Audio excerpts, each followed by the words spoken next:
Moin moin, hier ist der Zapp. Im folgenden Video gehe ich ein wenig auf die Werte deines Fallout 76 Charakters ein und versuche dir einen Überblick zu geben, wie der Levelaufstieg abläuft, was Special-Werte sind und was Perk-Karten sind und wie bestimmte Dinge damit zusammenhängen. Ich werde dabei ins Detail gehen, so dass für Fallout-Einsteiger die wichtigsten Punkte erklärt werden, aber vielleicht auch für langjährige Fallout-Fans noch etwas Hilfreiches dabei sein könnte. Für mehr Videos findest du eine Fallout 76 Playlist oben rechts beim i oder in der Videobeschreibung, und falls du neu hier bist und keine kommenden Videos zu Fallout 76 hier im Kanal verpassen möchtest, könnten 2 Klicks auf den Abo-Knopf und die Glocke daneben weiterhelfen. Charakterstart bei Erschaffung. Nach der Charaktererschaffung haben alle Charaktere erstmal exakt die gleichen Werte. Alle Specials auf 1, 250 Lebensenergie, 105 Aktionspunkte und 155 Tragkraft. Ein Charakter in Fallout 76 kann sehr komplex aufgewertet werden und nach einiger Zeit wird kaum ein Charakter so sein wie ein anderer, außer man gibt sich Mühe, exakt etwas nachzubauen, was man vorberechnet hat, oder einen sogenannten Build zu übernehmen, wo es bestimmt nach Release schnell welche im Internet zu finden geben wird. Wirkung einzelner Special-Werte. Die Auswirkung der Specials bei bisherigen Fallout-Titeln ist wie folgt gewesen. Ich erwarte, dass dies weitestgehend auch bei Fallout 76 so sein wird. Einige Änderungen kann man bereits für Fallout 76 feststellen, was war und was wohl sein wird, also im Folgenden für jeden Wert im Einzelnen. Strength oder Stärke wird die Tragkraft und den Schaden, den man mit Nahkampfwaffen verursacht, erhöhen. Pro Punkt Stärke steigt die Tragkraft um 5. Perception oder Wahrnehmung verbessert das Zielen und den Fernkampfschaden und auch andere Dinge wie das Entdecken von Fallen, von schleichenden Gegnern und auch das Zielen im Wetz wird dadurch beeinflusst. Endurance oder Ausdauer bestimmt, wie viel Lebensenergie ein Charakter hat, wie viel man sprinten kann und den Widerstand gegen Krankheiten. Pro Punkt Ausdauer steigt die Lebensenergie um 5.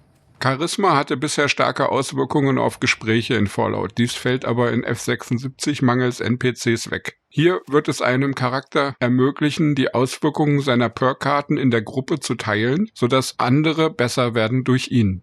Außerdem wird es bessere Belohnungen in Gruppenquests geben und es beeinflusst die Preise beim Handeln mit Robotern und anderen Spielern. Intelligenz war bisher auch bei Gesprächen sehr wichtig, das fällt mangels NPCs auch wieder weg, aber ansonsten hat es Auswirkungen auf das Hacken von Computern, die Werte und Haltbarkeit von Gegenständen, die man herstellt, und wie viel man an Material herausbekommt, wenn man Schrott zerlegt. Agility oder Beweglichkeit bestimmt die Möglichkeiten, wie gut man schleichen kann, und die Anzahl der Aktionspunkte. Pro Punkt Beweglichkeit steigen die Aktionspunkte um 5. Luck oder Glück als letztes bestimmt, wie schnell sich die Leiste für kritische Treffer auffüllt und die Werte und Haltbarkeit von gefundenen Gegenständen. Es ist davon auszugehen, dass alle Specials weitere versteckte Auswirkungen im Spiel haben können. So ist es bei bisherigen Fallout-Titeln eigentlich immer üblich gewesen, dass im Hintergrund immer wieder rollenspielmäßig Proben auf bestimmte Werte ausgeführt werden. Ob dies in Fallout 76 so sein wird, ist nicht erwiesen, aber es ist sehr wahrscheinlich. Special-Werte steigern.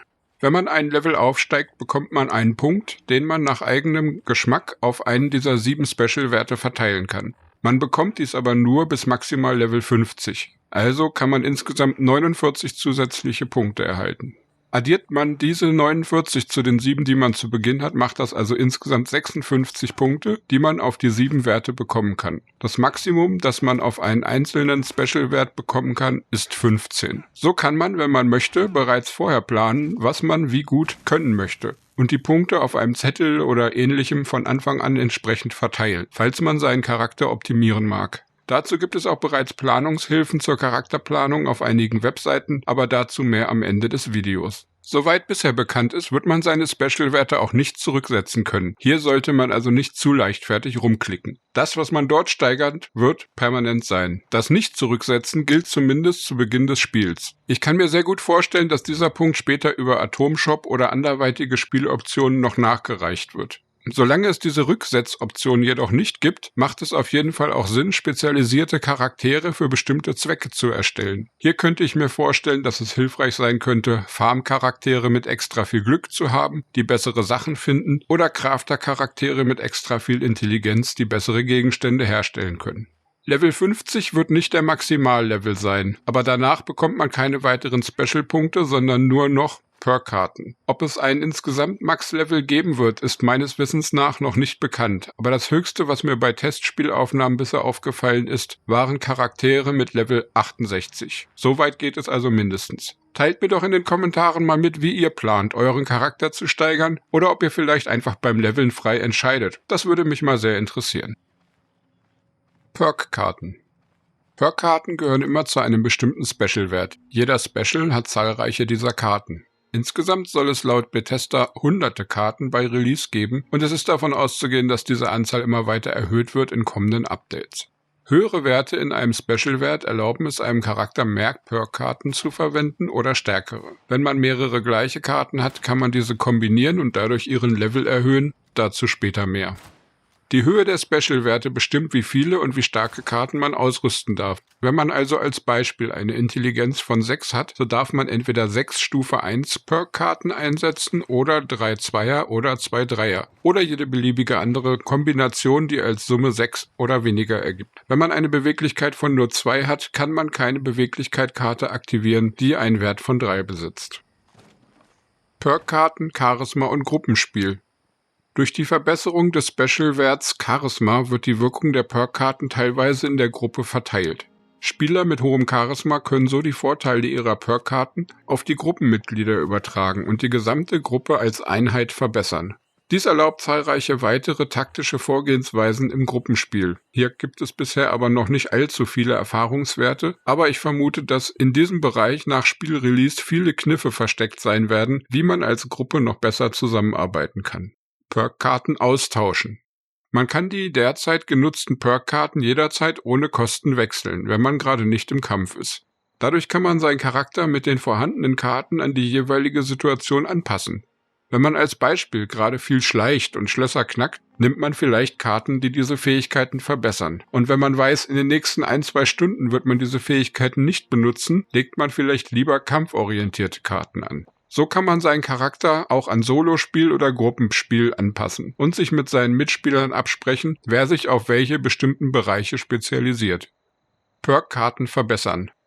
Wenn man mehrere der gleichen Kartensorte besitzt, kann man diese Karten kombinieren und eine stärkere Karte daraus erstellen. So kann man zum Beispiel aus 2 Eisenfaustkarten Stufe 1 eine Eisenfaustkarte Stufe 2 herstellen. Natürlich sind die Ausgangskarten danach weg und man hat statt 2 dann nur noch die eine bessere Karte. Wenn man eine Karte genauer betrachtet, kann man sich bereits genau anschauen, was die Auswirkungen sein werden, wenn man sie einmal verbessert, sodass man dabei nicht herumprobieren muss. Diese Verbesserungen der Karten werden mit Sternen unten rechts auf der Karte angezeigt. Die Gesamtzahl der Sterne dort zeigt an, wie hoch man diese Karte maximal steigern kann. Ausgefüllte Sterne zeigen den momentanen Wert. Oben links auf der Karte wird auch immer angezeigt, wie viele Punkte des entsprechenden Special-Werts nötig sind, um diese Karte einsetzen zu können.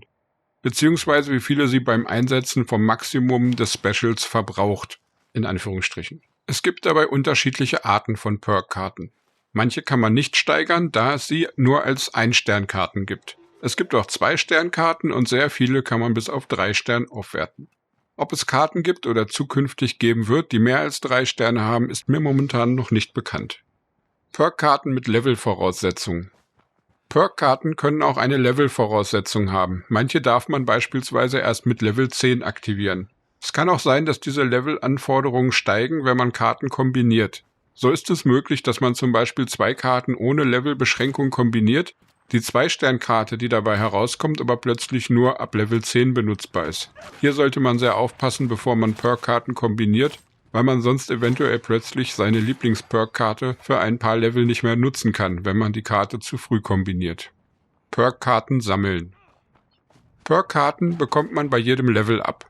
Dabei kann man aus einer Auswahl von Karten auswählen, die dem Special-Wert entsprechen, den man bei diesem Level-Up verbessert hat. Wenn man also zum Beispiel Wahrnehmung verbessert, so bekommt man eine Auswahl von Wahrnehmungskarten gezeigt, aus der man eine wählen kann. Bei dieser Auswahl bekommt man bestimmte Karten auch nur einmalig angeboten. Wenn man also eine Karte nicht wählt, so wird sie einem immer wieder angeboten, nachdem man sie aber genommen hat, wird sie einem nie wieder bei dieser Level-Up-Auswahl angeboten. So kann man bei dieser Auswahl vermutlich keine doppelten Karten bekommen, man kann sie aber trotzdem noch doppelt aus den Perk-Karten-Packs bekommen oder tauschen. Apropos Perk-Karten-Packs. Diese Packs sind eine zusätzliche Quelle für Perk-Karten. Aus Kartenpacks bekommt man 4 völlig zufällige Karten angeboten und ein Witz und ein Kaugummi, das man im Spiel essen kann für einen 5-Minuten-Buff. Bei dieser Zufallsauswahl, die man beim Öffnen eines Kartenpacks bekommt, können alle Karten, die es im Spiel gibt, enthalten sein.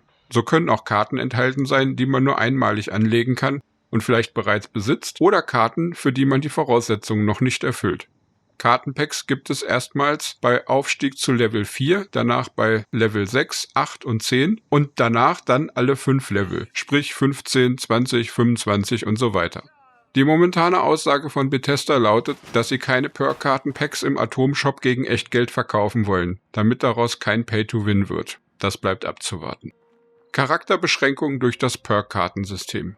Da man nur Perks bekommen kann, für die man die entsprechenden Karten auch besitzt, ist man bei der Charakterentwicklung nicht völlig frei, welche Perks man haben kann. Denn es kann gut passieren, dass man einen bestimmten Perk gerne hätte, aber vielleicht die dafür nötige Karte durch Zufall nicht bekommt. Oder man möchte gern einen bestimmten Perk von 1 Stern auf 3 Stern bringen, aber es fehlen einem eventuell die entsprechenden Duplikate dafür. Hier gibt es eventuell Motivation, mehrere Charaktere zu spielen, einfach damit man an mehr Karten herankommt oder indem man, wie bei einem Sammelkartenspiel à la Pokémon etc., sein Kartendeck optimiert, indem man mit anderen Spielern Karten austauscht. Perk-Karten tauschen. Bisher ist nicht bekannt, ob es ein Max-Level im Spiel gibt, aber falls nicht, kann man theoretisch unendlich viele Perk-Karten sammeln. Diese Karten kann man auch mit anderen Spielern tauschen, sie verschenken oder gegen harte Caps kaufen und verkaufen. Vielleicht wird es im Laufe der Entwicklung von Fallout 76 auch noch weitere Möglichkeiten geben, an Perk-Karten heranzukommen. Etwa durch Monatsquests, Eventquests, Gewinnspiele, Login-Bonus etc. etc. Mir würden da jetzt zahlreiche weitere Möglichkeiten einfallen, wie Bethesda zusätzliche Karten an Spieler bringen könnte, wobei Bethesda die Option Perk-Karten gegen Echtgeld im Atomshop zu verkaufen ja ausschließt. Zumindest momentan, da sind viele Leute noch skeptisch, ich auch. Charakterplaner.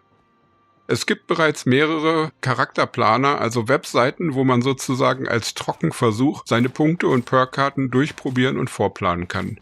Ich werde einen dieser Planer auf Deutsch und Englisch in der Videobeschreibung verlinken.